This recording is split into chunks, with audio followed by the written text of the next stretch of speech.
జై శ్రీరామ్. హాయ్. ఇది మీకు తెలుసా?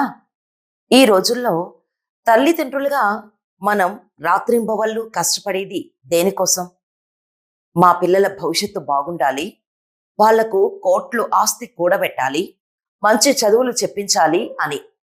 కానీ ఒకటి గుర్తుపెట్టుకోండి, మీరు పిల్లల కోసం ఎంత ఆస్తి సంపాదించి ఇచ్చినా వాళ్లకు సంస్కారం విలువలు లేకపోతే ఆ ఆస్తి ఒక్క క్షణంలో కరిగిపోతుంది. అదే మీరు పిల్లలకి సంస్కారం ఇస్తే ఆస్తి లేకపోయినా వాళ్ళే కోట్లు సంపాదించుకుంటారు. అసలు ఈ రోజుల్లో మనం మన పిల్లలకు తప్పకుండా నేర్పించాల్సిన ఒక 6 ముఖ్యమైన కుటుంబ విలువలు ఉన్నాయి. అవేంటో ఈరోజు ప్రశాంతంగా మాట్లాడుకుందాం. 1. పెద్దలను గౌరవించటం. పిల్లలకు కేవలం నమస్కారం చెయ్యి అని చెప్పటం కాదు, ఇంట్లో ఉన్న నానమ్మ తాతయ్యలను లేదా వయసులో పెద్దవారిని మనం ఎలా చూసుకుంటున్నామో మన పిల్లలు గమనిస్తుంటారు. మీరు మీ తల్లిదండ్రులను గౌరవిస్తే రేపు మీ పిల్లలు మిమ్మల్ని గౌరవిస్తారు. మనం ఇచ్చే ఆచరణే వాళ్లకు పాఠమవుతుంది. 2. పంచుకోవడం, సహాయ గుణం. ఈ రోజుల్లో ఒక్క చైల్డ్ ఉండటం వల్ల అంతా నాదే అనే భావన పిల్లల్లో పెరుగుతోంది. ఇంట్లోకి ఏది తెచ్చినా నలుగురికి పంచి తినడం, తోటి వారికి లేదా కష్టాల్లో ఉన్నవారికి తమ చేతనైన సహాయం చేయటం చిన్నతనం నుంచే అలవాటు చేయాలి. పంచుకోవటంలోనే అసలైన సంతోషం ఉందనే విషయం వాళ్లకు అర్థమవ్వాలి. 3. నిజాయితీ, ఆత్మవిశ్వాసం. పిల్లలు ఏదైనా తప్పు చేసినప్పుడు భయపడి అబద్ధం చెబుతుంటారు. నువ్వు అబద్ధం చెబితే కోపం వస్తుంది, కానీ నిజం చెబితే క్షమిస్తాను అనే ధైర్యాన్ని తల్లిదండ్రులు ఇవ్వాలి.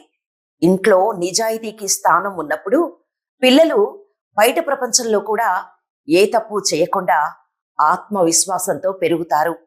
4. స్క్రీన్ టైం తగ్గించి క్వాలిటీ టైం ఇవ్వటం. పిల్లలకు ఖరీదైన బొమ్మలు, ఫోన్లు కొనివ్వటం కాదు, వాళ్లకు కావాల్సింది మీ సమయం. రాత్రి భోజనం చేసేటప్పుడు అందరూ ఫోన్లు పక్కన పెట్టి ఒకరికొకరు రోజంతా ఏం జరిగిందో మాట్లాడుకోవాలి. ఈ అలవాటు పిల్లల్లో మానసిక బంధాన్ని, భద్రతా భావాన్ని పెంచుతుంది. 5. ఓటమిని అంగీకరించటం, కృతజ్ఞత. ఈ రోజుల్లో పిల్లలకు చిన్న కష్టం వచ్చినా తట్టుకోలేకపోతున్నారు.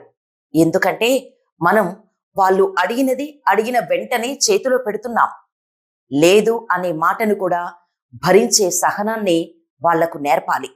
అలాగే దేవుడు, తల్లిదండ్రులు తమకిచ్చిన జీవితానికి ప్రతిరోజు కృతజ్ఞత కలిగి ఉండటం నేర్పించాలి. 6. సమభావం, సమానత్వం. ఇంట్లో మగపిల్లవాడు, ఆడపిల్ల అని తేడా చూపించకండి. మగపిల్లలు కూడా ఇంట్లో చిన్న చిన్న పనులు చేయటం, ఆడవారిని గౌరవించటం నేర్పించండి. ఒక మంచి నడవడిక ఉన్న సమాజం మన ఇంటి నుంచే మొదలవుతుంది.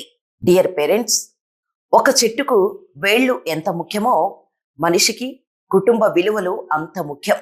రేపు మన పిల్లలు సమాజంలో ఎంత గొప్ప స్థాయిలో ఉన్నారనే దానికంటే ఎంత మంచి మనుషులుగా బతుకుతున్నారనేదే మన పెంపకానికి అసలైన విజయం. కాబట్టి ఈ రోజు నుంచే మీ పిల్లలతో కాసేపు మనస్ఫూర్తిగా మాట్లాడండి. వాళ్లకు మన సంస్కారాన్ని అందించండి. మరి ఈ విషయంలో మీరు ఏకీభవిస్తే కింద కామెంట్ చేయండి.